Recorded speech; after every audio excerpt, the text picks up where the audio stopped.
Chapter 44 My Lord and Lady. Please, Madam Mother, could you lend me my wife for half an hour?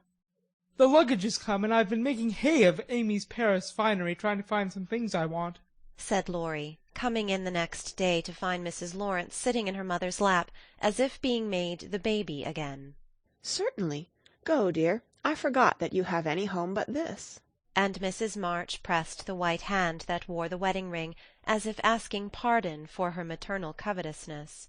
I shouldn't have come over if I could have helped it, but I can't get on without my little woman any more than a weathercock can without the wind, suggested Joe, as he paused for a simile.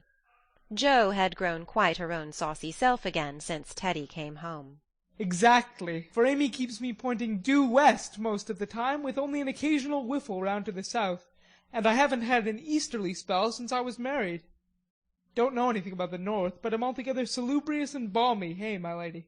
Lovely weather so far. I don't know how long it will last, but I'm not afraid of storms, for I'm learning how to sail my ship. Come home, dear, and I'll find your boot-jack. I suppose that's what you're rummaging after among my things. Men are so helpless, Mother, said Amy with a matronly air which delighted her husband. What are you going to do with yourselves after you get settled? asked Jo, buttoning Amy's cloak as she used to button her pinafores. We have our plans. We don't mean to say much about them yet, because we are such very new brooms, but we don't intend to be idle. I'm going into business with a devotion that shall delight grandfather, and prove to him that I'm not spoiled. I need something of the sort to keep me steady. I'm tired of dawdling, and mean to work like a man. And Amy, what is she going to do? asked Mrs. March, well pleased at Laurie's decision and the energy with which he spoke. After doing the civil all round, and airing our best bonnet, we shall astonish you by the elegant hospitalities of our mansion, the brilliant society we shall draw about us, and the beneficial influence we shall exert over the world at large. That's about it, isn't it, Madame Récamier? asked Laurie, with a quizzical look at Amy. Time will show. Come away, impertinence, and don't shock my family by calling me names before their faces, answered Amy, resolving that there should be a home with a good wife in it before she set up a salon as a queen of society. How happy those children seem together, observed Mr. March, finding it difficult to become absorbed in his Aristotle after the young couple had gone. Yes, and I think it will last, added Mrs. March, with the restful expression of a pilot who has brought a ship safely into port. I know it will. Happy Amy! And Jo sighed, then smiled brightly as Professor Bear opened the gate with an impatient push. Later in the evening, when his mind had been set at rest about the boot-jack, Laurie said suddenly to his wife, Mrs. Lawrence? My lord? That man intends to marry our Jo. I hope so, don't you, dear?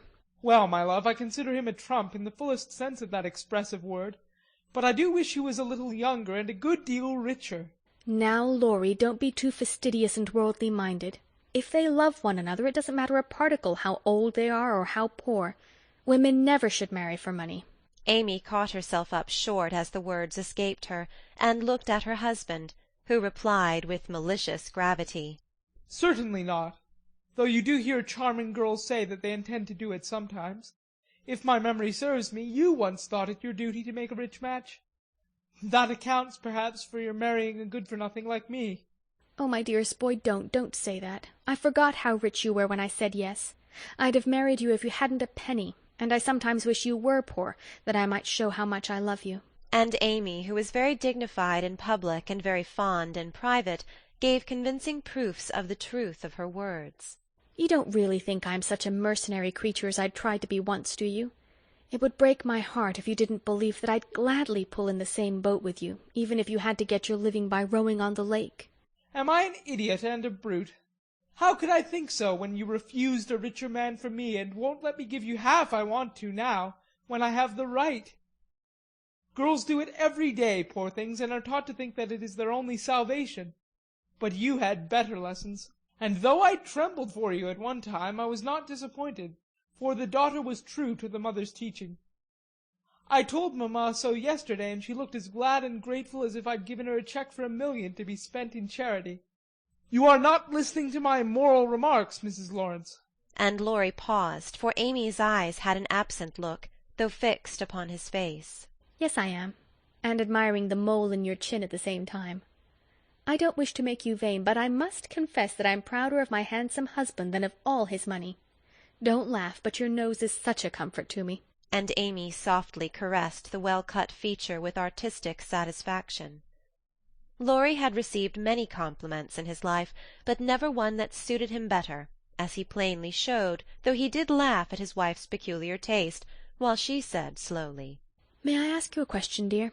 Of course you may. "Shall you care if Joe does marry Mr. Bear?" Oh, that's the trouble, is it? I thought there was something in the dimple that didn't quite suit you.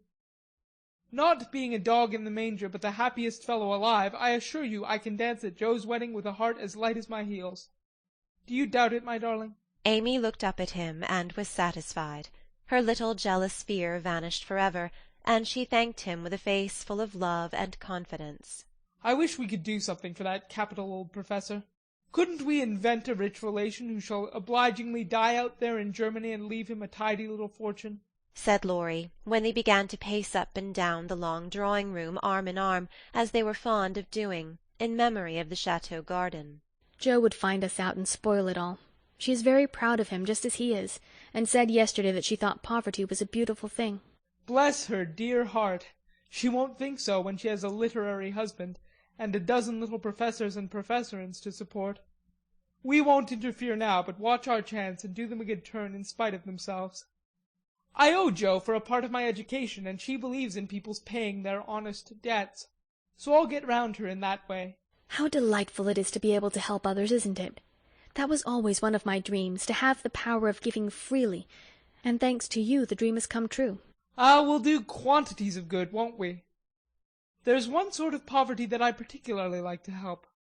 Out-and-out beggars get taken care of, but poor gentlefolks fare badly because they won't ask, and people don't dare to offer charity. Yet there are 1,000 ways of helping them if one only knows how to do it so delicately that it does not offend. I must say I like to serve a decayed gentleman better than a blarneying beggar. I suppose it's wrong, but I do, though it is harder.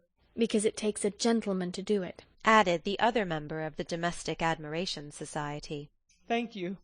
I'm afraid I don't deserve that pretty compliment.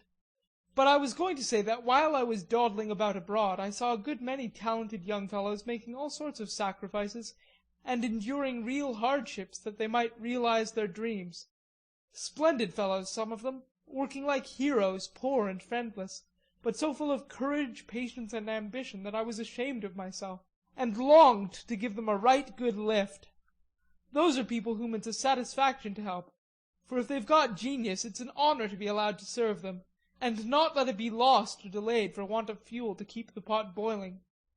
If they haven't, it's a pleasure to comfort the poor souls, and keep them from despair when they find it out. Yes, indeed. And there's another class who can't ask and who suffer in silence. I know something of it, for I belonged to it before you made a princess of me, as the king does the beggar maid in the old story. Ambitious girls have a hard time, Laurie, and often have to see youth, health, and precious opportunities go by just for want of a little help at the right minute. People have been very kind to me, and whenever I see girls struggling along as we used to do, I want to put out my hand and help them, as I was helped. And so you shall, like an angel as you are, cried Laurie, resolving with a glow of philanthropic zeal to found and endow an institution for the express benefit of young women with artistic tendencies. Rich people have no right to sit down and enjoy themselves or let their money accumulate for others to waste. It's not half so sensible to leave legacies when one dies, as it is to use the money wisely while alive, and enjoy making one's fellow creatures happy with it. We'll have a good time ourselves, and add an extra relish to our own pleasure by giving other people a generous taste. Will you be a little Dorcas, going about emptying a big basket of comforts and filling it up with good deeds? With all my heart, if you will be a brave St. Martin, stopping as you ride gallantly through the world to share your cloak with the beggar. It's a bargain, and we shall get the best of it. So the young pair shook hands upon it, and then paced happily on again, feeling that their pleasant home was more homelike because they hoped to brighten other homes, believing that their own feet would walk more uprightly along the flowery path before them if they smoothed rough ways for other feet, and feeling that their hearts were more closely knit together by a love which could tenderly remember those less blessed than they.